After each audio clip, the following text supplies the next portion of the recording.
So it's been a minute, but I'm back with tips and tricks to help you write your next best novel. In case you're wondering, I'm Jay Nicole, romance author of over 40 books now. I think I'm getting pretty close to 50, actually. And today I want to talk to you about story keys.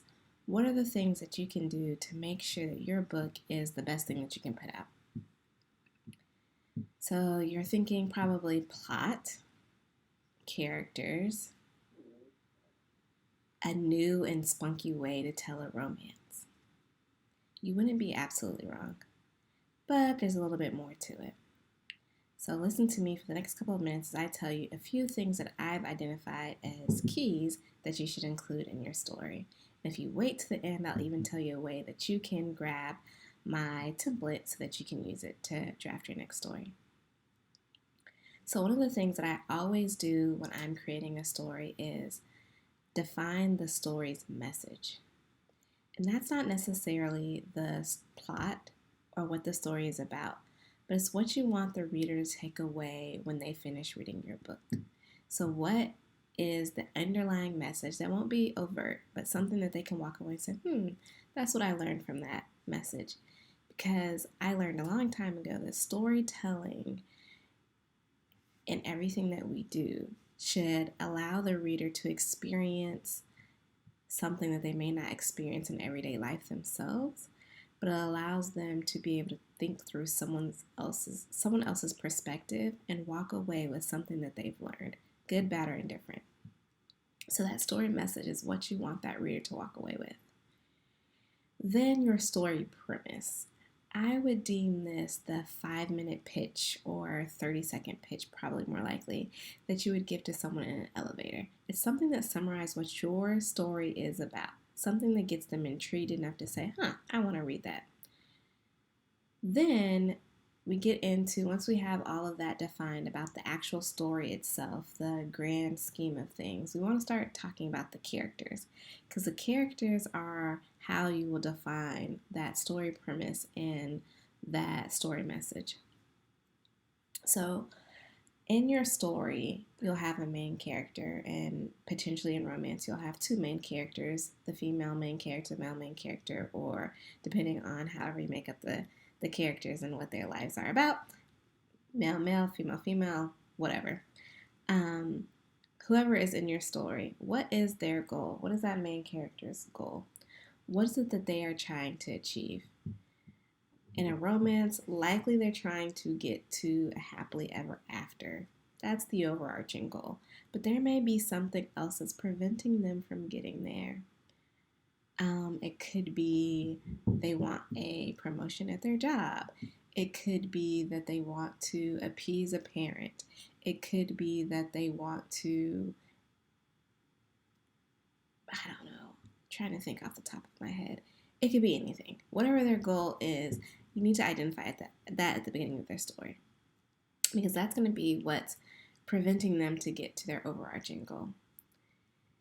Then you want to identify their internal conflict. What is something that they are wrestling with within themselves? It could be preventing them from reaching their goal, their overarching goal. Whatever it is, it's some bias that they have internally in their own mind about whatever's happening in their life. And then there's likely an external conflict. So internal conflict is something that they are wrestling with within themselves. External conflict could be something that they are battling on the outside. So for instance, if their goal is to get a promotion, their external conflict could be someone in their office who is also trying to get promoted into the same position. So we could see them battling out for the position. If we want to make this like some type of an enemies to lovers romance, the two of them could end up falling deeply in love after they've battled for this promotion. Who knows? Make it what you will. Then what is a major conflict? What is preventing this character from getting to that ultimate goal of their happily ever after? Another thing I like to do with the characters is come up with their appeal. What is something that the reader will connect with when they are reading and rooting for your character? Is it that they are the boss, they come off as real snarky and sassy. It's something that a reader could connect to because either deep down they are that boss or deep down they want to be that boss. So they connect with that in their reader. Is it a strong sense of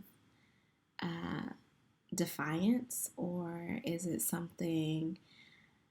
Essentially, it's something that you want the reader to connect to say, yes, I can root for this person because I can relate to it because I am that, or I can relate to it because I never want to be that, or I can relate to it because one day I aspire to be that too.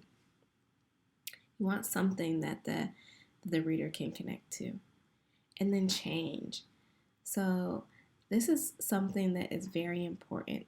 A character should change in the arc of a story.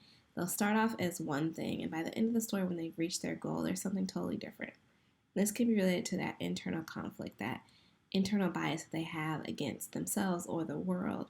That whole view and perspective should change by the end of the book. They should not start off as, wanting this one thing or believing this one thing, and at the end of the story, still believing and wanting the same thing. Something that happens throughout the story should make them change, and the reader should understand what that change is and follow along and want that change for them as well. The inciting incident. This is the thing that will elicit that change in the character. So, what is it that makes the main character realize they want something different?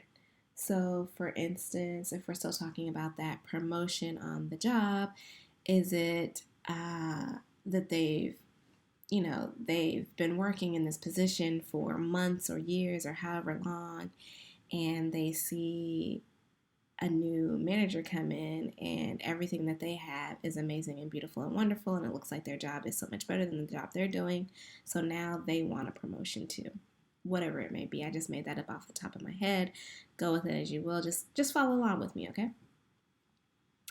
Those are the things that I believe are keys to a good story. So if you've been following along with my other videos, you'll know I've kind of identified how I plot out a story, how I identify different character traits, how I plan my story. These are some of the things that I've recently defined as kind of identifiers for a story to make sure that after you've completed plotting your story or defining what your story is, these are key things that you have to make sure that are included.